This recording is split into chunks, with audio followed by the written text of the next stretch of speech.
Hello, good evening everyone, this is the one and only Paisa. I will try to make a guide for Evony to the best of my knowledge. This game is very competitive and requires a lot of attention. There are 4 types of different troops to use in battle. We are going to start with the barracks, also known as ground. These ground troops possess a battle advantage over range. So if somebody who is attacking you with range, and you have an equivalent amount of ground troops, that means your ground troops will overpower the ranged troops. Now we go over to the archer camp, also known as range, and as you can see they have a battle advantage over mounted. So if you attack someone that has mounted troops, only your range will overpower the mounted troops. Now we move over to the stables, also known as mounted troops, and as you can see here mounted troops have a battle advantage over ground. So if you attack someone that has ground, your mounted will overpower ground troops. The last troop type is the workshop, also known as siege. Siege machines are basically neutral here, and that is because they attack from far away. We will go back to our mounted troops. The higher your building is, the higher troop tier you will unlock, meaning the stronger your troops will be. This is my tier 1 mounted, and as you can see the attack and defense. Now let's go to my tier 13 and you see the difference in attack and defense. Another very important building will be your hospital.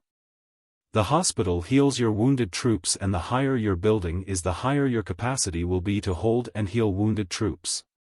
If you get attacked and your wounded count goes over your hospital capacity, those troops will die and will need to train more to replenish the dead.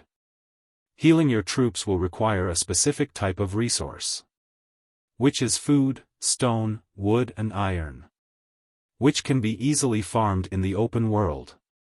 Trap factory is where you can build traps for when you are attacked, but it's also where wounded siege will go. Here you can heal siege using stone and gems. Another very important building is your war hall. It is used when you rally a boss, monster, or another player. Other players in your alliance will be able to join and assist. The higher your war hall, the more troops you will be able to use. The next building to pay attention to is the embassy. The main function of this building is the reinforcement capacity. Whether you're using your keep as a trap or you simply forgot to use or renew your bubble, your alliance can send their troops to your castle to reinforce your keep in case someone tries to attack you.